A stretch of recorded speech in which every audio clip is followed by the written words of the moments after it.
ಮರದೊಳಗೆ ಮಂದಾಗ್ನಿಯ ಒರಿಯದಂತೆರಿಸಿದೆ, ನೊರೆವಾರೊಳಗೆ ತುಪ್ಪವ ಕಂಪಿಲದಂತೆರಿಸಿದೆ, ಶರೀರದೊಳಗೆ ಆತ್ಮನ ನಾರೂ ಕಾಣದಂತೆರಿಸಿದೆ, ನಿಲ್ಲಿಸಿದ ಭೇದಕ್ಕೆ ಬೆರಗಾದನೆಯ ರಾಮನಾಥ. ಹಲವು ಮಾತೆಯನ್ನು ನೀನು ಅರಿದು ಪಾದವನಿಟ್ಟ ನೆಲವೇ ಸುಕ್ಷೇತ್ರ, ಜಲವೇ ಪಾವನ ತೀರ್ಥ, ಸುಲಭ ಶ್ರೀ ಗುರುವೇ ಕೃಪೆಯಾಗ. ಬಸವಾದಿ ಪ್ರಮತರನ್ನು, ಪೂಜ್ಯ ಗುರುದೇವರನ್ನು ಹನುಮಂತಲ್ಲಿ ಸ್ಮರಿಸಿಕೊಡ್ತಾ, ಅನುಷ್ಠಾನದಲ್ಲಿ ಇಡೀ ತಮ್ಮ ಬದುಕನ್ನೇ ಸವೆಸಿರುವ, ಅದರ ಫಲವನ್ನು ಸಮಾಜಕ್ಕೆ ಉಣಬಡಿಸ್ತಾ ಇರುವಂತಹ ಗೋಣಿಬೀಡು ಹಾಗೂ ಶಿವಯೋಗಾಶ್ರಮದ ಪೂಜ್ಯರಾದ ಸಿದ್ಧಲಿಂಗ ಮಹಾಸ್ವಾಮಿಗಳವರಲ್ಲಿ ಹಾಗೂ ತಿಪ್ಪಾಯಿಕೊಪ್ಪದ ಶ್ರೀಗಳವರಲ್ಲಿ ಹಾಗೂ ಮಾಸೂರಿನ ಪೂಜ್ಯ ವಿರಕ್ತ ಮಠದ ಪೂಜ್ಯ ಶ್ರೀಗಳಲ್ಲಿ ಶರಣ ಸಮರ್ಪಿಸುತ್ತಾ, ಈ ಕ್ಷೇತ್ರದ ಶಾಸಕರು, ಆತ್ಮೀಯರು, ಬಹಳ ದೊಡ್ಡ ಜವಾಬ್ದಾರಿನ ಹೊತ್ತು ಈ ನಾಡಿನ ಮುಂದಿನ ಆಶಾಕಿರಣವಾಗಿರುವಂತಹ ಶ್ರೀ BY ವಿಜಯೇಂದ್ರ ಅವರೇ, ಹಿರಿಯರಾದ ಗುರುಮೂರ್ತಿಯವರೇ, ವಕೀಲರಾದ ರುದ್ರಪ್ಪನವರೇ, ಈ ಒಂದು ಅನುಷ್ಠಾನ ಮಂದಿರಕ್ಕೆ ತಮ್ಮ ಸೇವೆಯನ್ನು ಸಲ್ಲಿಸಿರುವಂಥ ತಾಯಿಯವರೇ, ಎಲ್ಲ ಆತ್ಮೀಯರೇ, ಬಂಧುಗಳೇ, ಈಗಾಗಲೇ ಪೂಜ್ಯರು ಮಾತನಾಡಿದ್ದಾರೆ, ವಕೀಲರು ಪ್ರಾಸ್ತಾವಿಕವಾಗಿ ಮಾತನ್ನು ತಿಳಿಸಿದ್ದಾರೆ. ಇದೊಂದು ಪವಿತ್ರವಾದಂತಹ ಸ್ಥಳ. ಇದು ಹಾನಗಲ್ಲ ಕುಮಾರಶಿವಗಳವರ ಅನುಗ್ರಹಕ್ಕೆ ಪಾತ್ರವಾಗಿರುವಂಥ ಒಂದು ಕ್ಷೇತ್ರ ಇದು. ಅವರಿಗೆ ಎರಡು ಕಣ್ಣು ಅಂತ ಹೇಳಬೇಕಾಗತ್ತೆ, ಒಂದು ಶಿವಯೋಗ ಮಂದಿರ, ಮತ್ತೊಂದು ಶಿವಯೋಗಾಶ್ರಮ.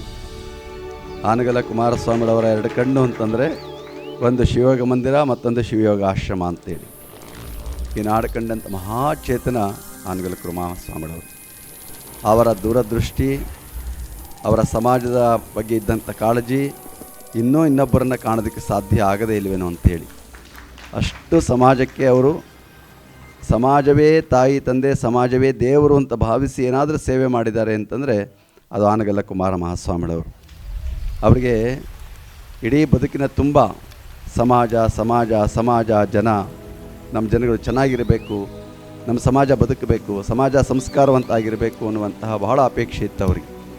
ಅವರು ಲಿಂಗೈಕ್ಯರಾಗುವಂತಹ ಸನ್ನಿವೇಶದಲ್ಲಿ ಅವರು ಸಮಾಜದ ಇಬ್ಬರು ಮುಖಂಡರು ಅವರ ಬಗ್ಗೆ ಹೋಗಿ, ಬುದ್ಧಿ ತಾವು ನಿಶ್ಚಿಂತೆಯಾಗಿರಿ, ನಾವೆಲ್ಲ ನೋಡ್ಕೋತೀವಿ, ನಾನೇನು ಏನಪ್ಪ ನಿಶ್ಚಿಂತೆಯಾಗಿರ್ತೇನೆ, ನನ್ನ ಆಚಾರ ಕೆಟ್ಟರೆ ಅದು ನನಗೆ ಇದಾಗುತ್ತೆ, ಆದರೆ ಈ ಸಮಾಜದ ಸಂಘಟನೆ ಎನ್ನುವಂಥದ್ದು ಮುಖ್ಯ, ನಿಮಗೆ ನೀವೆಲ್ಲ ಜವಾಬ್ದಾರಿ ವಹಿಸ್ಕೊಳ್ತಿದ್ರೆ ನಾನು ನಿಶ್ಚಿಂತೆಯಾಗಿರ್ತೇನೆ ಎನ್ನುವಂತಹ ಮಾತನ್ನು ಹೇಳ್ತಾರೆ. ಅಂದರೆ ಅವರ ಕೊನೆಯ ಉಸಿರ ಇರುವವರೆಗೂ ಕೂಡ ಇಡೀ ಬದುಕಿನ ತುಂಬ ಅವ್ರಿಗೇನಪ್ಪ ತುಂಬಿತ್ತು ಅಂತಂದರೆ ಸಮಾಜವೇ ಬಿಟ್ಟರೆ ಏನೂ ತುಂಬಿರ್ತಾ ಇರಲಿಲ್ಲ. ಅಂತಹ ಮಹಾನ್ ಶಿವಯೋಗಿಗಳವರ ಅನುಗ್ರಹಕ್ಕೆ ಪಾತ್ರವಾಗಿರುವಂತಹದ್ದು. ಇಲ್ಲಾಗಲೇ ಪ್ರಾಸ್ತಾವಿಕವಾಗಿ ನುಡಿದ ಹಾಗೆ ಆ ಬಯಲು ಸೀಮೆಯಲ್ಲಿ ಒಂದು ಶಿವಯೋಗ ಮಂದಿರವನ್ನು ಸ್ಥಾಪಿಸಿ ಈ ಭಾಗಕ್ಕೆ ಅಲ್ಲ, ಈ ನಾಡಿಗೆ ಉತ್ತಮ ಒಟ್ಟುಗಳನ್ನು ತಯಾರು ಮಾಡಿಕೊಡುವಂಥ ದೊಡ್ಡ ಕ್ಷೇತ್ರ ಅಂದರೆ ಅದು ಶಿವಯೋಗ ಮಂದಿರ. ಇವತ್ತಿಗೂ ಕೂಡ ಶಿವಯೋಗ ಮಂದಿರದಲ್ಲಿ ತಯಾರಾದಂಥವರೇ ಎಲ್ಲ ಮಠಗಳಲ್ಲೂ ಬಹುತೇಕ ಇರುವಂತಹ ಅವರು. ಇವತ್ತು ಎಲ್ಲ ಸಾಧನೆಯನ್ನು ಮಾಡಿರುವಂತಹವರು, ದೊಡ್ಡ ಸೇವೆಯನ್ನು ಮಾಡ್ತಾ ಇರುವಂತಹವರು ಶಿವಯೋಗ ಮಂದಿರದಿಂದ ಆ ಕಮ್ಮಟದಲ್ಲಿ ಬೆಳೆದಂತಹ ಅವರು. ಅಂತಹ ಒಂದು ದೊಡ್ಡ ಕಮ್ಮಟದಲ್ಲಿ ಯಾರೇ ಸೇರಿದರೂ ಕೂಡ ಚೊಕ್ಕ ನಾಣ್ಯವಾಗಿ, ಸಲ್ಲುವ ನಾಣ್ಯವಾಗಿ ಬೆಳೆಯುವಂತಹ ಶಿವಗಳಾಗಿ ಬೆಳೆಯುತ್ತಾರೆ ಅನ್ನೋದಕ್ಕೆ ಇವತ್ತು ಸಾಕ್ಷಿಯಾಗಿರುವಂಥದ್ದು. ಅಂತಹ ಪೂಜ್ಯರ ಒಂದು ಅನುಗ್ರಹಕ್ಕೆ ಈ ಕ್ಷೇತ್ರ ಪಾತ್ರವಾಗೋದಕ್ಕೆ ನಮ್ಮ ಆನಂದಪುರದ ಮಠದ ಶ್ರೀಗಳವರು ಮತ್ತು ಕೆಳದಿ ಮಠದ ಶ್ರೀಗಳವರು ಮತ್ತೊಬ್ಬ ಪೂಜ್ಯರು 3 ಜನ ಹೋಗಿ ಅವರಿಗೆ ಭಿನ್ನಹ ಮಾಡಿ, ನೀವು ಬಯಲುನಾಡಿಂದ ಒಂದು ಮಾಡಿದ್ದೀರಿ, ನಮ್ಮ ಮಲೆನಾಡಿನಲ್ಲಿ ಏನಾದರೂ ಮಾಡಬೇಕು ನೀವು ಅಂತ ಕೇಳಿದಾಗ ಪೂಜ್ಯರು ಪೂರ್ಣ ಅನುಗ್ರಹವನ್ನು ಕೊಟ್ಟು ಈ ಒಂದು ಸಂಗಮ ಕ್ಷೇತ್ರದೊಳಗೆ ಶಿವಯೋಗಾಶ್ರಮವನ್ನು ಸ್ಥಾಪನೆ ಮಾಡಿರುವಂಥ ಕೀರ್ತಿ ಅದು ಹಾನಗಲ್ಲ ಕುಮಾರ ಮಹಾಸ್ವಾಮಿಯವರಿಗೆ ಸಲ್ಲುವಂಥದ್ದು. ಕೇವಲ ಇದು ಸ್ಥಾಪನೆ ಮಾಡಿದಷ್ಟೇ ಅಲ್ಲ, ಇದು ಅಲ್ಲಮಪ್ರಭುವಿನ ಆ ಒಂದು ಪರಂಪರೆಯನ್ನು ಕೂಡ ಇದು ಒಳಗೊಂಡು ಬಂದಿರುವಂಥದ್ದು. ಅದರ ಜೊತೆಗೆ ಇಲ್ಲಿ ಅನೇಕ ಶಿವಗಳು ಅನುಷ್ಠಾನವನ್ನು ಮಾಡಿದ್ದಾರೆ, ಕೋಟ್ಯಾನುಕೋಟಿ ಜಪವನ್ನು ಮಾಡಿರುವಂತಹ ಅವರು. ಈಗ ರುದ್ರಮುನಿ ಮಹಾಸ್ವಾಮಿಗಳವರ ಸ್ಮರಣೆ ಮಾಡ್ತಾ ಇದ್ದೀವಿ ನಾವು. ಅವರ 36ನೇ ಪುಣ್ಯಾರಾಧನೆಯ ಪವಿತ್ರ ಸ್ಮರಣೆಯನ್ನು ಕೂಡ ಮಾಡ್ತಾ ಇರುವಂತಹ ಅವರು ಕೂಡ ಶಿವಯೋಗ ಮಂದಿರದಲ್ಲಿ ಬೆಳೆದು ಬಂದಂತಹವರು. ಅಷ್ಟೇ ಅಲ್ಲ, ಹಾನಗಲ್ಲ ಕುಮಾರಸ್ವಾಮಿಗಳವರ ನೇರ ಶಿಷ್ಯರಾಗಿ ಇದ್ದಂತಹ ಅವರು. ಬಹುಶಃ ಅಂಥವ್ರು ಸಿಗದೆ ತುಂಬ ಕಡಿಮೆ. ಅವರ ಆಪ್ತ ಅಂಗ ಸೇವೆಯನ್ನು ಮಾಡಿ ಅವರ ಅನುಗ್ರಹಕ್ಕೆ ಪಾತ್ರರಾದಂಥವರು ರುದ್ರಮುನಿ ಮಹಾಸ್ವಾಮಿಗಳವರು. ನೀವು ಅವರ ಬಗ್ಗೆ ಎಲ್ಲ ಓದಿರುವಂತಹವರು, ತಿಳ್ಕೊಂಡಿರುವಂತಹವರು. ಅವ್ರನ್ನ ಕಳಿಸ್ಕೊಡ್ಬೇಕಾದ್ರೆ 3 ಮಾತು ಅವ್ರಿಗೆ ಹೇಳಿದ್ದಾರೆ ನಿಮಗೆ. ಏನಪ್ಪ ಅಂದರೆ, ಲಿಂಗ ಪೂಜಾ ನಿಷ್ಠೆಯಿಂದ ನೀನು ಶಿವಯೋಗಿ ಆಗಬೇಕು, ಕಾಯಕ ದಾಸೋಹ ನಿನ್ನ ಉಸಿರಾಗಿರಬೇಕು, ಮೂರನೇ ಮಾತೇನಪ್ಪ ಅಂದರೆ ಯಾರ ಹಂಗಿಲ್ಲದೆ ನೀನು ಸ್ವತಂತ್ರವಾಗಿ ಬದುಕಬೇಕು ಅನ್ನುವಂತಹ 3 ಮಾತುಗಳನ್ನು ಅವ್ರಿಗೆ ಹೇಳಿ ಕಳಿಸಿದಾಗೆ ಅದನ್ನು ತಮ್ಮ ಶಿರಸ್ಸಿನಲ್ಲಿ ಧಾರಣೆ ಮಾಡಿ ಇಲ್ಲಿ ಬಂದು ಶಿವಯೋಗ ಅನುಷ್ಠಾನವನ್ನು ಮಾಡಿ ಈ ಭಾಗದ ಎಲ್ಲ ಜನಗಳಿಗೆ ಒಂದು ಆಚಾರ ವಿಚಾರವನ್ನು ಕಲಿಸಿ ಉತ್ತಮ ವ್ಯಕ್ತಿತ್ವವನ್ನು ರೂಪಿಸುವಂಥ ದೊಡ್ಡ ಸೇವಾ ಕಾರ್ಯವನ್ನು ಪೂಜ್ಯ ರುದ್ರಮುನಿ ಮಹಾಸ್ವಾಮಿಗಳವರು ಮಾಡಿರುವಂತಹವರು. ಜೊತೆಗೆ ಅನೇಕರು ಬಂದು ಇಲ್ಲಿ ತಪೋನುಷ್ಠಾನವನ್ನು ಮಾಡಿರುವಂಥ ಒಂದು ಕ್ಷೇತ್ರ ಇದು. ಸಂಗಮ ಇದು, ನಾವು ಕೂಡಲ ಸಂಗಮ ಅಂತೀವಿ. ಅದೊಂದು ರೀತಿಯಲ್ಲಿ ಇಲ್ಲೂ ಕೂಡಲ ಸಂಗಮದಂತೆಯಲ್ಲಿ ಋಷಭಾವತಿ ಮತ್ತು ಕುಮುದ್ವತಿ ನದಿಗಳ ಸಂಗಮವಾಗಿ ಇಲ್ಲಿ ಇರುವಂತಹದ್ದು. ಇಲ್ಲಿ ಅನೇಕ ಪೂಜ್ಯರು ಕೂಡ ಅನುಷ್ಠಾನವನ್ನು ಮಾಡಿದ್ದಾರೆ. ಈ ಭೂಮಿ ಏನಾಗಿದೆಯಪ್ಪ ಅಂತಂದರೆ ಅತ್ಯಂತ ಪವಿತ್ರವಾಗಿರುವಂಥ ಭೂಮಿ ಆಗಿಬಿಟ್ಟಿದೆ.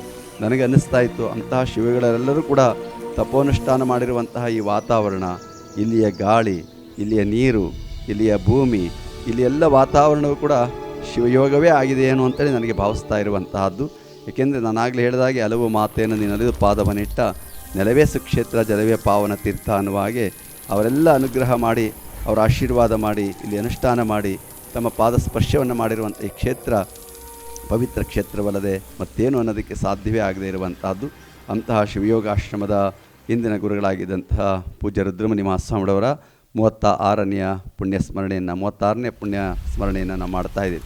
ಶಿವಯೋಗಿ ಸಾಕ್ಷಾತ್ ಶಿವನಾದ ಕಾರಣದಿ ಅವನಿ ಭೋಗಗಳ ಬಗ್ಗೆ ತೃಣಗಾಂಬು ಅನ್ನುವಂತಹ ಮಾತನ್ನು ನಮ್ಮ ಪೂಜ್ಯರೊಂದು ಕಡೆ ಹೇಳಿರುವಂತಹವರು.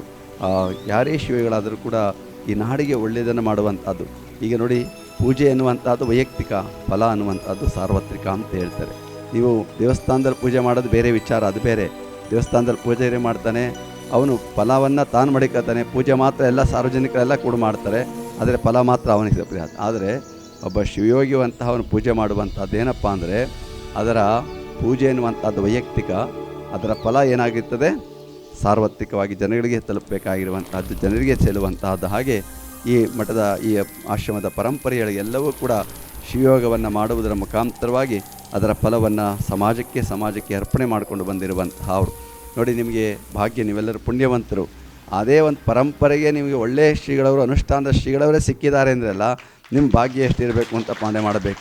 ನಾನು ಹಿಂದೆ ಗೋಣಿಬೀಡಿನ ಶೀಲ ಸಂಪಾದನೆ ಮಾಡಿದ ಸಂದರ್ಭದಲ್ಲಿಯೂ ಕೂಡ ನಮ್ಮ ದಯಾಶಂಕರ್ ಅವರು ಗೋಣಿಬೀಡಿನ ಮಠಕ್ಕೆ ಕರ್ಕೊಂಡು ಹೋಗಿದ್ರು. ಅವಾಗಲೂ ಪೂಜ್ಯರು ಅನುಷ್ಠಾನ ಮಾಡಿದರು, ವರ್ಷಗಟ್ಟಲೆ ಅನುಷ್ಠಾನ ಮಾಡಿ ಅದರ ಮುಕ್ತಾಯ ಸಮಾರಂಭಕ್ಕೆ ನಾನು ಹೋಗಿದ್ದೆ. ಅದು ಕೂಡ ಅಂತಹದ್ದೇ ಒಂದು ಕ್ಷೇತ್ರ ಆಗಿರುವಂಥದ್ದು, ಶೀಲ ಸಂಪಾದನೆಯ ಮಠ ಆಗಿರುವಂಥದ್ದು. ಅಲ್ಲಿ ಭಾಳಷ್ಟು ವರ್ಷಗಳ ಕಾಲ ಅನುಷ್ಠಾನವನ್ನು ಮಾಡಿ ಅದರ ಮುಕ್ತಾಯ ಸಮಾರಂಭದಲ್ಲಿ ನಾನು ಪಾಲ್ಗೊಂಡಿದ್ದೆ. ಅಂತಹ ಒಂದು ಶಿವಯೋಗ ಸಂಪನ್ನತೆಯನ್ನು ಪೂಜ್ಯರು ಯಾವಾಗಲೂ ಕೂಡ ತಮ್ಮ ಉಸಿರಾಗಿಸಿಕೊಂಡಿರುವಂತಹವರು. ಅವರಿಗೆ ಮಾತನ್ನು ನೀವೆಲ್ಲ ಕೇಳಿರುವಂತಹವರು. ಅವರು ಹುಟ್ಟಿದ ಆರಭ್ಯದಿಂದಲೂ ಕೂಡ ಯಾವ ದೇವ ಮಂದಿರಗಳಿಗಾಗಲಿ ಮತ್ತೊಂದಕ್ಕಾಗಿ ಹೋಗಿದ್ದಂತಹವರಲ್ಲ. ಅವರು ಸಿದ್ಧಲಿಂಗೇಶ್ವರನ ನಂಬಿ ತಾವೇ ಆ ಒಂದು ಮಟ್ಟಕ್ಕೆ ಏರುವಂತಹ ಸಾಧನೆಯನ್ನು ನಿರಂತರವಾಗಿ ಮಾಡಿಕೊಂಡು ಬರ್ತಾ ಇರುವಂತಹವರು ಸಿದ್ಧಲಿಂಗ ಶಿವಯೋಗ ಮಹಾಸ್ವಾಮಿಗಳವರು. ಅವರು ಅನುಷ್ಠಾನ ಮಾಡ್ತಾ ಇದ್ದಾರೆ ಅಂತಂದರೆ ಏನೋ ಈ ಭಾಗದ ಜನಗಳಿಗೆಲ್ಲ ಏನೋ ಒಂದು ಆಧ್ಯಾತ್ಮದ ಧಾರ್ಮಿಕವಾದಂತಹ ಒಂದು ಸಂಚಲನ ಸಹಜವಾಗಿ ಮೂಡಿ ಬರ್ತಾ ಇರುವಂತಹದ್ದು. ಅಲ್ಲೂ ಕೂಡ ಗೋಣಿಬೀಡಿನಲ್ಲೂ ಕೂಡ ಅಲ್ಲಿ ಇವತ್ತು ಗೋಣಿಬೀಡು ಹೇಗೆ ಬೆಳೆದಿದೆ ಅಂದರೆ ಅದು ತುಂಬ ವ್ಯವಸ್ಥಿತವಾಗಿ ಎಲ್ಲ ಅನುಕೂಲಗಳು, ಬೇರೆ ಬೇರೆ ಸೌಲಭ್ಯಗಳನ್ನು ಒದಗಿಸಿಕೊಟ್ಟಿದ್ದಾರೆ. ದಯಾಶಂಕರ್ ಅವರು ವಿಶೇಷವಾಗಿ ಯಡಿಯೂರಪ್ಪನವರ ಒಂದು ಮುಖ್ಯಮಂತ್ರಿಗಳಾಗಿದ್ದಂಥ ಸಂದರ್ಭದಲ್ಲಿ ಆ ಕ್ಷೇತ್ರವನ್ನು ವಿಶೇಷವಾಗಿ ಬೆಳೆಸುವಂಥ ಕೆಲಸವನ್ನು ಯಡಿಯೂರಪ್ಪನವರು ಕೂಡ ಮಾಡ್ಕೊಂಡು ಬಂದಿರುವಂತಹವರು ನೆನೆಸ್ಕೊಳ್ಬೇಕಾಗಿರುವಂಥದ್ದು. ಇವತ್ತು ಅದೇ ಒಂದು ಮಟ್ಟದಲ್ಲಿ ಇವತ್ತು ಆ ಪರಂಪರೆಯಲ್ಲಿ ಬೆಳೆದಂಥ ಪೂಜ್ಯ ಶ್ರೀಗಳವರು ಅನುಷ್ಠಾನ ಮಾಡ್ತಾಯಿದ್ರು. ಅವಾಗ ನಿಮ್ಮ ಇಂದಿನ ಪೂಜ್ಯ ರೇವಣಸಿದ್ಧ ಸ್ವಾಮಿಗಳವರು ಲಿಂಗೈಕ್ಯರಾದಾಗ ಬರುವಂಥ ಸ್ಥಿತಿಯಲ್ಲಿ ಇರಲಿಲ್ಲ ಅವರು. ಆದರೆ ಅದೊಂದಕ್ಕೆ ಅನುಷ್ಠಾನ ನಿಲ್ಲಿಸಿ ಇಲ್ಲಿ ಬಂದು ಕಾರ್ಯಕ್ರಮದಲ್ಲಿ ಭಾಗವಹಿಸಿ ಮತ್ತೆ ಹೋದಂಥ ಅದೊಂದು ಘಟನೆ ನಾನು ಕೇಳಿರುವಂತಹ ಅವನು ಪೂಜ್ಯರ ಅನುಷ್ಠಾನವನ್ನು ಅಲ್ಲಿ ಮಟಕು ಮಾಡಿ ಇಲ್ಲಿ ಬಂದು ಅವರ ಸಮಾಧಿ ಕ್ರಿಯೆಯಲ್ಲೆಲ್ಲ ಮುಗಿಸಿ ಪುನಃ ಅನುಷ್ಠಾನಕ್ಕೆ ಹೋದಂತಹ ಅವರು. ಏಕೆಂದರೆ ಅವರ ಅನುಗ್ರಹಕ್ಕೆ ಪೂರ್ತಿ ಪಾತ್ರ ಆದಂತಹ ಅವರು. ಅವ್ರು ಹೇಳ್ತಾ ಇದ್ರಲ್ಲ, ರೇವಣ ಸಿದ್ಧ ಮಹಾಸ್ವಾಮಿಗಳು ಹೇಗೆ ಇವ್ರನ್ನ ಕಾಣ್ತಾ ಇದ್ರು ಅಂತಂದರೆ ಇವ್ರನ್ನ ಸಿದ್ಧಲಿಂಗೇಶ್ವರು ಅಂತ ಅವರೇ ಭಾವಿಸ್ಬಿಟ್ಟಿದ್ರು ಏನೋದು ಗೊತ್ತಿಲ್ಲ. ಆ ರೀತಿಯಲ್ಲಿ ಅವರಿಗೆ ಎಲ್ಲ ಸೇವೆಯನ್ನು ಈ ಸೇವೆ ಮಾಡಬೇಕಾದವರೇ ಸೇವೆ ಮಾಡಿಸ್ಕೊಳ್ಳುವಂಥ ಸ್ಥಿತಿ ಇಲ್ಲ. ಆ ರೀತಿಯ ಭಾವನೆಯನ್ನು ಇಟ್ಕೊಂಡು, ಏಕೆಂದರೆ ಅವರೆಲ್ಲವನ್ನ ಬಿಟ್ಟು ಬಂದಾಗ ತಂದೆ ತಾಯಿಗಳು ಅವರೇ ಆಗಿರುವಂತಹ ಅವರು. ಏಕೆಂದರೆ ಸಮಾಜವೇ ತಾಯಿ, ಸಮಾಜವೇ ಬಂಧು ಅಂಥೇಳಿ ತನ್ನ ಮನೆ ಎಲ್ಲವನ್ನು ಬಿಟ್ಟು ಬಂದಂತಹ ಸಂದರ್ಭದಲ್ಲಿ ಅವ್ರಿಗೆ ಅಂಥ ಆಶ್ರಯವನ್ನು ಕೊಡುವಂಥ ಕೆಲಸವನ್ನು ಪೂಜ್ಯ ರೇವಣಸಿದ್ಧ ಮಹಾಸ್ವಾಮಿಗಳವರು ಮಾಡಿಕೊಂಡು ಬಂದಂತಹ ಅವರು. ಅವಳಿಗೆ ದೂರದೃಷ್ಟಿ ಇತ್ತು. ಇಂತಹ ಒಬ್ಬ ಒಟ್ಟು ಈ ರೀತಿಯಲ್ಲಿ ತಯಾರು ಮಾಡಿದ್ರೆ ನಮಗೆ ಸಮಾಜಕ್ಕೆ ಒಳ್ಳೆಯದಾಗುತ್ತೆ, ಈ ಕ್ಷೇತ್ರ ಬೆಳೀತದೆ ಎನ್ನುವಂಥ ಚಿಂತನೆಯನ್ನು ಇಟ್ಕೊಂಡು ಪೂಜ್ಯ ರೇವಣಸಿದ್ಧ ಮಹಾಸ್ವಾಮಿಗಳವರು ತಮ್ಮ ಪೂರ್ಣ ಅನುಗ್ರಹವನ್ನು ಅವರಿಗೆ ಅನುಗ್ರಹಿಸಿ ಈ ಜವಾಬ್ದಾರಿನ ಅವರಿಗೆ ಕೊಟ್ಟಿರುವಂತಹವರು. ನೀವೆಲ್ಲ ಭಾಗ್ಯವಂತರು, ಪುಣ್ಯವಂತರು ನೀವೆಲ್ಲ. ಏಕೆಂದರೆ ಅಂಥ ಪರಂಪರೆಯಲ್ಲಿ ಇಂಥ ಪೂಜ್ಯರು ನಿಮಗೆ ಸಿಕ್ಕಿದಾರಲ್ಲ, ಇದಕ್ಕಿಂತ ಭಾಗ್ಯ ನಿಮಗೇನು ಬೇಕಾಗಿರುವಂಥದ್ದು. ಅವರ ಅನುಷ್ಠಾನ, ಅವ್ರು ಹೇಳಿದಾಗೆ ಅನುಷ್ಠಾನ ಅಂದರೆ ಕೇವಲ ಏನೋ ಮಾಡ್ಕೊಂಡು ಕೂತಿರ್ತಾರೆ, ಮೌನವಾಗಿರ್ತಾರೆ ಅನ್ನುವಂಥ, ಕೆಲವರು ಮಾತನಾಡ್ತಾ ಇರ್ತಾರೆ. ಆದರೆ ಅವರ ಸಾಧನೆ ಎನ್ನುವಂಥದ್ದು ಮುಖ್ಯವಾಗಿರುವಂಥದ್ದು. ಅದರಲ್ಲೇ ತಮ್ಮನ್ನು ತೊಡಗಿಸಿಕೊಳ್ಳೋದ್ರ ಮುಖಾಂತರವಾಗಿ ಆ ಸಾಧನೆಯ ಫಲ ಯಾರಿಗಪ್ಪ ಅಂತಂದರೆ ಸಮಾಜಕ್ಕೆ ಲಭ್ಯ ಆಗುವಂಥದ್ದು. ಒಂದಲ್ಲ ಒಂದು ರೀತಿಯಲ್ಲಿ ಸಮಾಜಕ್ಕೆ ಅದರ ಫಲ ಯಾವತ್ತೂ ಕೂಡ ಲಭ್ಯ ಆಗುವಂಥದ್ದು. ಇವತ್ತಲ್ಲ, ಮುಂದಿನ ದಿವಸಗಳಲ್ಲಿ ನೋಡಿ, ಎಂದೋ ಬಿತ್ತಿದ ಫಲ ಯಾವತ್ತೋ ಎಂದೋ ಬಿತ್ತಿದ ಬೀಜ ಯಾವತ್ತೂ ಫಲವನ್ನು ಕೊಡುತ್ತೆ. ಅಂದೇ ಯಾವತ್ತು ಫಲವನ್ನು ಕೊಡಲ್ಲ. ನಿಮಗೆ ಇವತ್ತು ನಾವು ಹಾಕಿದ ತಕ್ಷಣ ಫಲ ಬೇಕು ಅಂದರೆ ಯಾವತ್ತೂ ಬಯಸಿದ್ರೆ ಸಿಗೋದಿಲ್ಲ. ಆ ಫಲ ಬೇಕಾದರೆ ಬಹಳಷ್ಟು ಕಾಯಬೇಕಾಗಿರುವಂಥದ್ದು. ಹಾಗೆಯೇ ಅನುಷ್ಠಾನದ ಫಲ ಇವತ್ತೇ ಲಭ್ಯ ಆಗ್ತದೆ ಅಂತ ಯಾರು ಭಾವಿಸಬಾರ್ದು, ತಕ್ಷಣವೇ ನಮಗೆ ಸಿಕ್ಬಿಡ್ತದೆ ಅಂತ ಭಾವಿಸಬಾರ್ದು. ಆದರೆ ಇದರ ಫಲ ಒಂದಲ್ಲ ಒಂದು ದಿವಸ ಈ ನಾಡಿಗೆ ಲಭ್ಯ ಆಗುವಂಥದ್ದೇ ಆಗ್ತದೆ. ಅಂತಹ ಅನುಷ್ಠಾನವನ್ನು ನಿರಂತರವಾಗಿ ನಡೆಸ್ಕೊಂಡು ಬರ್ತಾ ಇರುವಂತಹ ಪೂಜ್ಯ ಸಿದ್ಧಲಿಂಗ ಮಹಾಸ್ವಾಮಿಗಳು, ನನಗೆ ಗೊತ್ತೇ ಇಲ್ಲ, ಅವರು ತುಮಕೂರಿನಲ್ಲಿ ಓದಿದ್ದಾರೆ, ನಮ್ಮ ಸಿದ್ದರಾಮಯ್ಯ ನಾಟ್ನಲ್ಲಿ 2 ವರ್ಷ ಇದ್ದಾರೆ ಅನ್ನೋದು ನನಗೆ ಗೊತ್ತೇ ಇಲ್ಲ ಅವ್ರಿಗೆ. ಅಲ್ಲೂ ಕೂಡ ಇದ್ದು ಇವತ್ತು ಅಭ್ಯಾಸವನ್ನು ಮಾಡಿ ಮಠದ ಸಂಪರ್ಕವನ್ನು ಇಟ್ಕೊಂಡು ನಮ್ಮ ಪೂಜ್ಯರನ್ನು ಯಾವತ್ತೂ ಬೆಳೆದ ಮೇಲೆ ಭೇಟಿ ಮಾಡ್ಕೊಂಡು ಬರ್ತಾ ಇದ್ದಂತಹ ಅವರು ಪೂಜ್ಯರು ಇವತ್ತು ನಿಮ್ಮೆಲ್ಲರಿಗೆ ಇಂತಹ ಒಂದು ಅನುಷ್ಠಾನ ಮಂದಿರ ಇಲ್ಲಿ ನಿರ್ಮಾಣ ಆಗಿರುವಂಥದ್ದು. ಅಲ್ಲಿ ಶಿವಯೋಗಿಗಳ ಗದ್ದಿಗೆ ಇರುವಂಥದ್ದು. ಅದರ ಎದುರುಗಡೆನೇ ಅನುಷ್ಠಾನ ಮಂದಿರವನ್ನು ಕೂಡ ಇಲ್ಲಿ ಸ್ಥಾಪನೆ ಮಾಡಿರುವಂತಹ ಅವರು. ಆ ಅನುಷ್ಠಾನ ಮಾಡೋದು ತುಂಬ ಕಠಿಣವಾಗಿರುವಂಥದ್ದು. ಅವ್ರು ಹೇಳಿದರು, ಅನುಷ್ಠಾನ ಮಾಡಬೇಕಾದ್ರೆ ದೇಹವು ಅವರಿಗೆ ಸಪೋರ್ಟ್ ಮಾಡಬೇಕು, ಮನಸ್ಸಿದ್ದೇ ಇರ್ತದೆ. ಆದರೆ ದೇಹ ಗಟ್ಟಿಯಾಗಿದ್ದಾಗ ಮಾತ್ರ ಈ ತಪಸ್ಸನ್ನು ಮಾಡೋದಕ್ಕೂ ಕೂಡ ಸಾಧ್ಯ ಆಗುವಂಥದ್ದು. ಹಾಗೆ ಇವತ್ತು ದೈಹಿಕವಾಗಿ ಇವತ್ತು ಎಲ್ಲವೂ ಕೂಡ ಅವರಿಗೆ ಅನುಕೂಲ ಆಗಿರುವಂಥದ್ದು. ಯೋಗದ ಬಗ್ಗೆ ಸಾಧನೆಯನ್ನು ಮಾಡಿ ಕೇವಲ ಪತಂಜಲಿ ಯೋಗದ ಮೂಲಕ ಅಷ್ಟೇ ಅಲ್ಲ, ನಮ್ಮದು ಶಿವಯೋಗ ಅಂತೇಳಿ ಕರೆಸ್ಕೊಂಡಿರುವಂಥದ್ದು. ಅಷ್ಟಾಂಗ ಯೋಗ ಬಲು ಕಷ್ಟವೆಲ್ಲ ಮಗನ ಎಂದಿಷ್ಟ ಲಿಂಗವನ್ನು ಕರಗಿತ್ತ ಶ್ರೇಷ್ಠ ಶ್ರೀ ಗುರುವೇ ಕೃಪೆಯಾಗೋ ಅಂತ ಹೇಳಿದ್ದಾರೆ. ಈ ಅಷ್ಟಾಂಗವನ್ನು ಮೀರಿದಂಥ ಒಂದು ಯೋಗ ಯಾವುದಪ್ಪ ಅಂದರೆ ಅದು ಶಿವಯೋಗ ಅಂತೇಳಿ ಕರೆಸ್ಕೊಳ್ಳುವಂಥದ್ದು. ಶಿವಯೋಗದಲ್ಲಿ ಇಲ್ಲದೇ ಇರುವಂಥದ್ದು ಯಾವುದಿಲ್ಲ. ಅಷ್ಟಾಂಗ ಯೋಗಕ್ಕಿಂತಲೂ ಮಿಗಿಲಾಗಿರುವಂಥ ಎತ್ತರವಾಗಿರುವಂಥ ಒಂದು ಯೋಗ ಅಂದರೆ ಅದು ಶಿವಯೋಗ ಅಂತೇಳಿ ಬರೆಸ್ಕೊಂಡು ಬಂದಿರುವಂಥವರು. ಅಂತಹ ಶಿವಯೋಗ ಅನುಷ್ಠಾನವನ್ನು ಪೂಜ್ಯರು ಇಲ್ಲಿ ಮಾಡಬೇಕು ಅನ್ನುವಂಥ ಸಂಕಲ್ಪವನ್ನು ತೊಟ್ಟಿದ್ದಾರೆ. ಬಹುಶಃ ಅವ್ರ ಸಂಕಲ್ಪ ಯಾವತ್ತೂ ಸಾಕಾರಗೊಳ್ತಾನೆ ಹೋಗ್ತಾ ಇದ್ದಾವೆ. ಅದಕ್ಕೇನು ಹಿಂದಿರುವಂಥ ಪ್ರಶ್ನೆ ಇದೆ. ಯಾಕೆಂದರೆ ನಮಗೆಲ್ಲ ಬೇರೆ ಬೇರೆಯವರಿಗೆ ಆಸೆಗಳು ಬೇರೆ ಬೇರೆ ಇರ್ತವೆ. ಆದರೆ ಶಿವಯೋಗಿ ಅಂತ ಅವ್ರಿಗೆ ಮಾತ್ರ ಸಂಕಲ್ಪಗಳು ಅನ್ನುವಂಥದ್ದು ಇರೋದು ಕೆಲವರು ಅಂಥವ್ರಿಗೆ ಮಾತ್ರ ಇರ್ತದೆ. ಆ ಸಂಕಲ್ಪ ಯಾವತ್ತೂ ಕೂಡ ಸಾಕಾರಗೊಳ್ಳುವಂಥ ಕೆಲಸ ಆಗ್ತದೆ. ಇದೊಂದು ಚಿಕ್ಕದಾಗಿ ಮಾಡಬೇಕು, ಕೇವಲ ವರ್ಷಕ್ಕೆ ಮಾತ್ರ ಇದನ್ನು ನಾನು ಟೆಂಪ್ರರಿ ಮಾಡ್ಕೋಬೇಕು ಅನ್ನುವಂಥ ಅವ್ರ ಚಿಂತೆ ಇತ್ತು. ಆದರೆ ತಾಯಿಯವರು ಮುಂದೆ ಬಂದು ಅವರ ಹಿರಿಯರ ನೆನಪಿನೊಳಗೆ ಈ ಒಂದು ಮಂದಿರವನ್ನು ಶಾಶ್ವತವಾಗಿ ಕಟ್ಟಿಸಬೇಕು ಅಂತೇಳಿ ಇದನ್ನು ಒಂದು ಸುಂದರ ಮಂದಿರವನ್ನಾಗಿ ಪಿರಮಿಡ್ ರೀತಿಯಲ್ಲಿ ಇದನ್ನು ನಿರ್ಮಾಣ ಮಾಡಿದ್ದಾರೆ. ಇವತ್ತು ಪಿರಮಿಡ್ ಧ್ಯಾನ ಅನ್ನುವಂಥದ್ದು ಕೂಡ ಇರುವಂಥದ್ದು. ಒಟ್ಟಿನಲ್ಲಿ ಏನೇ ಮಾಡಲಿ ಶಿವಯೋಗಿಯ ಶರೀರ ಅದು ಯಾವತ್ತೂ ಕೂಡ ಶಿವಯೋಗಕ್ಕೆ ಅದು ವಿನಿಯೋಗ ಆಗುವಂಥ ಕೆಲಸ ಆಗ್ತದೆ.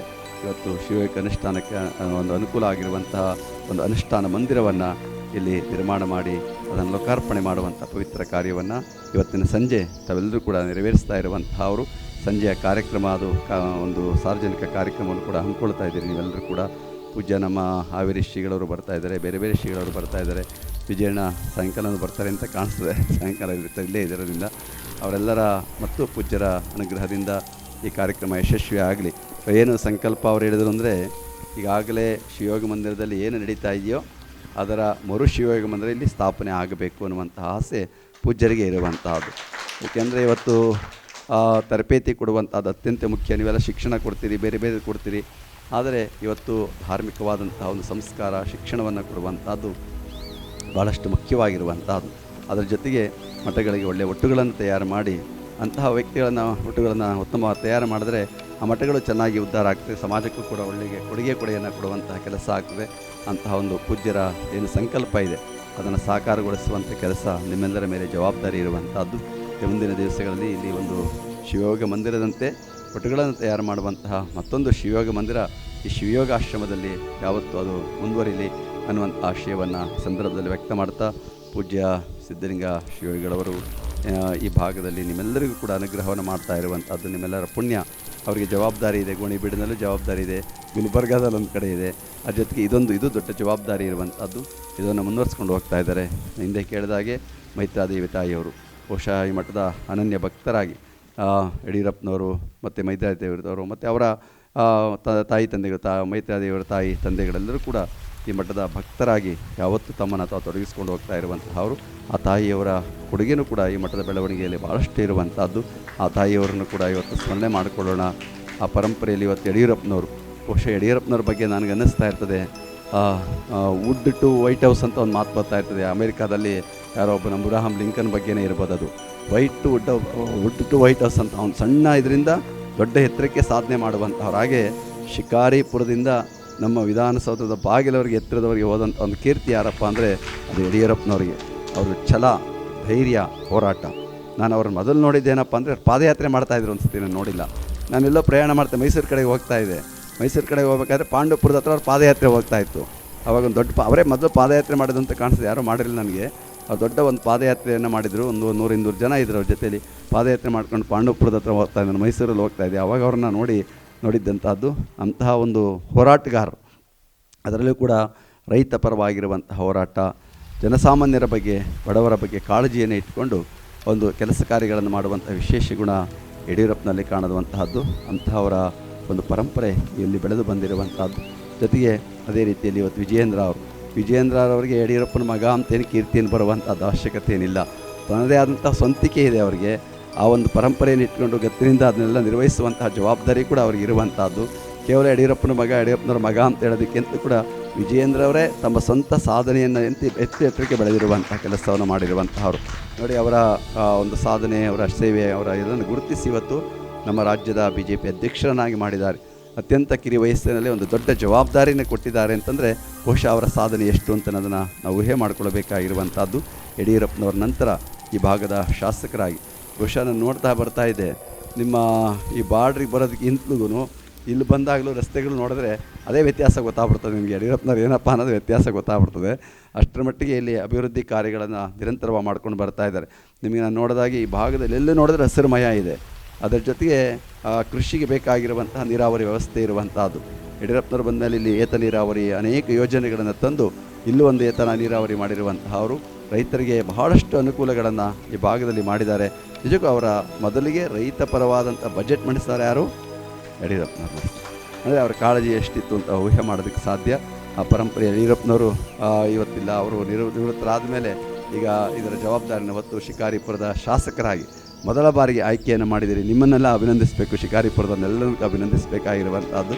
ಅವರು ಶಾಸಕರಾಗಿದ್ದಾಗೆ ನಮ್ಮ ಸ್ವಾಮಿಗಳು ಹೇಳಿದಾಗೆ ಮುಂದಿನ ದಿವಸಗಳಲ್ಲಿ ಒಳ್ಳೆಯ ಭವಿಷ್ಯ ಬರಲಿ, ಎತ್ತರಕ್ಕೆ ಬೆಳೆಯಲಿ, ಬೆಳೆದ ಮೇಲೆ ನಾವು ಇನ್ನೂ ಬೇಡಷ್ಟು ಬೆಳೆಯೋದಕ್ಕೆ ಸಾಧ್ಯ ಆಗುತ್ತೆ ಎನ್ನುವಂಥ ಮಾತನ್ನು ಪೂಜ್ಯರ ಆಶೀರ್ವಾದವನ್ನು ಮಾಡಿರುವಂತಹವರು. ನಮ್ಮ ವಿಜಯೇಂದ್ರನವರು ಇನ್ನು ಎತ್ತರಕ್ಕೆ ಬೆಳೆಯವರಿಗೆ ವಿಜಯೇಂದ್ರ ಅಂತ ಹೆಸರೇ ಇಟ್ಬಿಟ್ಟವ್ರು ಮೊದಲೇ. ಅದರಿಂದ ಅದರಷ್ಟು ಅದೇ ಅದು ಬೆಳ್ಕೊಂಡು ಹೋಗ್ತಾಯಿದೆ, ಹೆಸರಲ್ಲೇ ಇರುವಂಥದ್ದು. ಆ ಸಾಧನೆಯನ್ನು ಮಾಡಲಿ. ನಾಡಿ ರಾಘವಣ್ಣ ಅವರು ಸ್ವಲ್ಪ ಮುಂದೆ ಬರೋದಿಲ್ಲ. ಅವ್ರು ಯಾವಾಗಲೂ ಕೂಡ ಸ್ವಲ್ಪ ಹಿಂದೆ ಎಲೆಮರೆಕಾಯಿ ಅಂತ ಕೆಲಸ ಮಾಡುವಂಥವ್ರು ರಾಘವೇಂದ್ರ ಅವರು. ಅವ್ರು ಹೆಚ್ಚು ಜನ ಮಧ್ಯೆ ಬರಬೇಕು, ಪ್ರಚಾರ ಮಾಡಬೇಕು ಅನ್ನುವಂಥ ಅವಶ್ಯಕತೆಯೂ ಇಲ್ಲ. ಅವರು ಒಂದು ರೀತಿಯಲ್ಲಿ ಎಲೆಮರೆಕಾಯಿಯಾಗಿ ತನ್ನ ಸೇವೆಯನ್ನು ಮಾಡಿ ಇಡೀ ನಮ್ಮ ಶಿವಮೊಗ್ಗ ಜಿಲ್ಲೆಯ MP ಗಳಾಗಿ 3ನೇ ಬಾರಿ 4ನೇ ಬಾರಿ ಇರಬೇಕು. ಈಗಾಗಲೇ 4ನೇ ಬಾರಿ ಕಿರಿ ವಯಸ್ಸಿನಲ್ಲೇ ಒಬ್ಬ MP ಆಗಿ 4ನೇ ಬಾರಿ ಸತತವಾಗಿ ಅವರು MP ಆಗಿ ಕೆಲಸ ಮಾಡ್ತಾ ಇದ್ದಾರೆ ಅಂದರೆ ಅವರ ಜನಪ್ರಿಯತೆ ಎಷ್ಟು ಅನ್ನೋದನ್ನು ನಾವು ಕೂಡ ಊಹೆ ಮಾಡ್ಕೊಳ್ಬೇಕಾಗಿರುವಂಥದ್ದು. ಇಲ್ಲಿ ಬರಬೇಕಾದ್ರೆ ವಿಜಯಣ್ಣ ಹೇಳ್ತಾಯಿದ್ರು, ಇದು ಒಂದು ಸಮುದಾಯ ಭವನ ಇಲ್ಲಿ ಕಟ್ತಾ ಇದ್ದೀವಿ, ಇದು ಮಠಕ್ಕೆ ಸೇರಿರುವಂಥದ್ದು. ತುಂಬ ಭಾಳ ದೊಡ್ಡದಾಗಿದೆ ಅಂತ ಹೇಳಿದೆ. ಭಾಳ ವಿಶಾಲವಾಗಿರುವಂತಹ ದೊಡ್ಡದಾಗಿರುವಂತಹ ಒಂದು ಸಮುದಾಯ ಭವನವನ್ನು ಇಲ್ಲಿದೆ. ಮಠನೇ ಅದನ್ನೇ ಮಠ ಅಲ್ಲಿ ದೊಡ್ಡದಾಗಿ ಮಠವನ್ನು ನಿರ್ಮಾಣ ಮಾಡಿಕೊಡ್ತಾ ಇರುವಂತಹವರು. ಅವರೆಲ್ಲರ ಒಂದು ಸೇವೆಯನ್ನು ಇವತ್ತು ಸ್ಮರಿಸ್ಕೊಳ್ಬೇಕಾಗಿರುವಂಥದ್ದು. ಜೊತೆಗೆ ಇದು ಶಿಕಾರಿಪುರಕ್ಕೆ ಸೇರಿದೆ.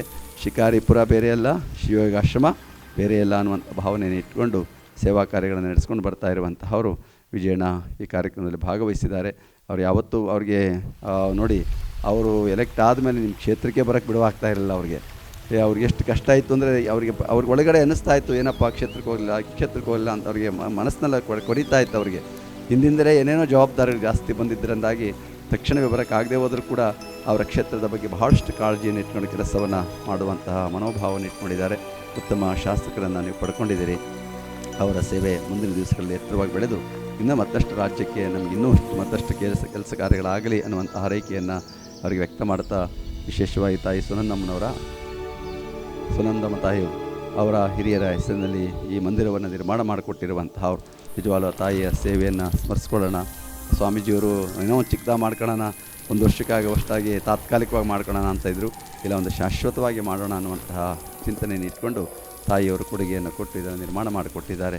ಇದು ಸಾರ್ಥಕವಾಗಿರುವಂಥ ಕೆಲಸವನ್ನು ತಾಯಿಯವರು ಮಾಡಿದ್ದಾರೆ ಅನ್ನುವಂತಹ ಮಾತನ್ನು ಈ ಸಂದರ್ಭದಲ್ಲಿ ಅವ್ರಿಗೂ ಕೂಡ ಭಗವಂತನ ಪೂಜ್ಯರ ಅನುಗ್ರಹ ಸದಾ ಇರಲಿ ಅಂತ ಹಾರೈಸ್ತಾ, ಪೂಜ್ಯ ಶ್ರೀಗಳವರು ಇಬ್ಬರು ಬಂದಿದ್ದಾರೆ. ನಮ್ಮ ತಿಪ್ಪಾಯಿಕೊಪ್ಪದ ಶ್ರೀಗಳವರು ಮತ್ತು ನಮ್ಮ ವಿರಕ್ತ ಮಠದ ಮಾಸ್ತೂರು ಮಠದ ಪೂಜ್ಯ ಶ್ರೀಗಳವರು. ಒಂದು ತಿಂಗಳಿಂದ ಅವರ ಪೂಜ್ಯ ಗುರುಗಳು ಲಿಂಗದೊಳಗಾಗಿರುವಂತಹ ಅವರು ಪೂಜ್ಯ ಶ್ರೀಗಳವರು ಕೂಡ ಹೇಳ್ತಾಯಿದ್ರು, ನಮ್ಮ ಸುತ್ತೂರು ಮಠದಲ್ಲಿ ಆಶ್ರಮದಲ್ಲಿ ಭಾಳಷ್ಟು ವರ್ಷಗಳ ಅಧ್ಯಯನವನ್ನು ಮಾಡಿ ಇವತ್ತು ಜವಾಬ್ದಾರಿಯನ್ನು ವಹಿಸುವಂಥ ಕೆಲಸವನ್ನು ಮಾಡ್ತಾ ಇರುವಂಥವರು. ಒಟ್ಟಿನಲ್ಲಿ ಈ ಭಾಗ ಎಲ್ಲ ಒಂದು ಮಲೆನಾಡಿನ ಭಾಗ, ಒಂದು ರೀತಿ ಹಸಿರುಮಯ ವಾತಾವರಣ ಇದ್ದರೂ ಕೂಡ ಒಂದು ಆಧ್ಯಾತ್ಮದ ಧಾರ್ಮಿಕ ವಾತಾವರಣವನ್ನು ಕೂಡ ಇಲ್ಲಿ ಕಾಣೋದಕ್ಕೆ ಸಾಧ್ಯ ಆಗಿರುವಂಥದ್ದು. ಸುತ್ತಮುತ್ತ ಎಲ್ಲ ಕಡೆಯೂ ಕೂಡ ಬಹಳಷ್ಟು ಮಠಮಾನ್ಯಗಳು ಈ ಭಾಗದಲ್ಲಿ ಕೆಲಸವನ್ನು ಮಾಡ್ತಾ ಇರುವಂಥದ್ದು. ಜೊತೆಗೆ ಇಲ್ಲಿ ಈ ಭಾಗ ಅಂತಂದರೆ ಅಕ್ಕ ಮಹಾದೇವಿ, ಅಲ್ಲಮಪ್ರಭು ಎಲ್ಲರೂ ಕೂಡ ಇಲ್ಲಿ ಈ ಭೂಮಿಯಲ್ಲೇ ಹುಟ್ಟು ಬಂದವರು ಅನ್ನೋದನ್ನು ನಾವು ಹೆಮ್ಮೆಯಿಂದ ಹೇಳ್ಕೊಳ್ಬೇಕಾಗಿರುವಂಥದ್ದು. ಅಂತಹ ಮಣ್ಣು ಇದು. ಅಂಥ ದೊಡ್ಡ ದೊಡ್ಡ ಇವತ್ತು ಇಡೀ ಪ್ರಪಂಚವೇ ಗೌರವಿಸುವಂತಹ ಅನುಭಾವಿಗಳು ಇಲ್ಲಿ ಹುಟ್ಟು ಬಂದಿದ್ದಾರೆ ಅಂತಂದರೆ ಈ ಭಾಗದ ಕ್ಷೇತ್ರದ ಮಹಿಮೆ ಎಷ್ಟು ಅನ್ನೋದನ್ನು ನಾವು ಊಹೆ ಮಾಡೋದಕ್ಕೆ ಸಾಧ್ಯ ಇಲ್ಲ. ನೀವೆಲ್ಲ ಇಂಥ ಪುಣ್ಯ ಭೂಮಿಯಲ್ಲೇ ಇರುವಂಥದ್ದು ನಿಮ್ಮ ಭಾಗ್ಯ ಅಂತ ಹೇಳ್ತಾ, ವಿಶೇಷವಾಗಿ ರುದ್ರಪ್ಪನವರು ವಕೀಲರು ಬಂದು ಈ ಕಾರ್ಯಕ್ರಮ ಬರಬೇಕು ಅಂತಂದರು. ಇಲ್ಲ, ಕಷ್ಟ ಆಗುತ್ತೆ ಬರೋದು ಅಂತ ಹೇಳಿದೆ. ಆದರೂ ವಿಜಯಣ್ಣವರು ಬಂದಾಗ ಬುದ್ಧಿ ಇಲ್ಲ, ಪೂಜ್ಯರಾಗಿದೆ, ಬರಲೇಬೇಕು ನೀವು ಅಂತ ಹೇಳಿ ಒತ್ತಾಯವನ್ನು ಮಾಡಿದ್ರಾಗಲಿ ಬರ್ತೀನಿ, ಆದರೆ ಸಂಜೆ ಬರೋದಕ್ಕಾಗೋದಿಲ್ಲ, ಬೆಳಗ್ಗೆ ಏನಾದರೂ ಬಂದು ಭೇಟಿ ಕೊಟ್ಟು ಹೋಗ್ತೀನಿ ಅಂತ ಹೇಳಿದೆ. ಪೂಜ್ಯರು ಅದಕ್ಕೆ ಅನುಮತಿಯನ್ನು ಕೊಟ್ಟದರ ಫಲವಾಗಿ ನಿಮ್ಮ ಜೊತೆಯಲ್ಲಿದ್ದು ಒಂದು ಕ್ಷಣಗಳ ಕಾಲ ಬಂದು ಇಲ್ಲಿ ನೋಡೋದಕ್ಕೆ ಸಂತೋಷ ಆಗ್ತಾ ಇರುವಂಥದ್ದು. ಕಂಗಳು ತುಂಬಿದ ಬಳಿಕ ನೋಡಲಿಲ್ಲ, ಕಿವಿಗಳು ತುಂಬಿದ ಬಳಿಕ ಕೇಳಲಿಲ್ಲ, ಮನ ತುಂಬಿದ ಬಳಿಕ ನೆನೆಯಲಿಲ್ಲ, ಮಹಂತ ಕೂಡಲ ಸಂಗಮ ದೇವನ ಅನ್ನುವಾಗೆ ಇಲ್ಲೆಲ್ಲ ನೋಡ್ತಾ ಇದ್ದರೆ ಆ ಕಣ್ಣುಗಳ ತುಂಬ ಹೋಗಿದ್ದಾವೆ, ಮನಸ್ಸು ತುಂಬಿರುವಂಥದ್ದು. ಇದೆಲ್ಲ ಇಷ್ಟೊಂದು ಭಕ್ತಿ ಶ್ರದ್ಧೆಯಿಂದ ಇದ್ದೀರಿ. ಪೂಜ್ಯರು ಕೂಡ ಯಾವತ್ತು ಅನುಷ್ಠಾನಕ್ಕೆ ತಮ್ಮನ್ನು ತಾವು ಅರ್ಪಣೆ ಮಾಡ್ಕೊಳ್ತಾ ಇರುವಂಥವ್ರು. ಅನುಷ್ಠಾನ ಈಗಾಗಲೇ ಯಶಸ್ವಿಯಾದ ಅನುಷ್ಠಾನವನ್ನು ಮಾಡ್ಕೊಂಡು ಬಂದಿದ್ದಾರೆ. ಅದರಲ್ಲಿ ಯಾವ ಅನುಮಾನವೂ ಇಲ್ಲ. ಅದರ ಫಲ ಮತ್ತಷ್ಟು ಈ ಸಮಾಜಕ್ಕೆ ಲಭ್ಯ ಆಗಲಿ ಅನ್ನುವಂಥ ಹಾರೈಕೆಯನ್ನು ವ್ಯಕ್ತ ಮಾಡ್ತಾ ಪೂಜ್ಯರಿಗೆ ಮತ್ತೆಲ್ಲರಿಗೂ ಕೂಡ ಶರಣ ಸಮರ್ಪಿಸಿ ಒಂದೆರಡು ಮಾತುಗಳನ್ನು ಮುಗಿಸ್ತೀನಿ.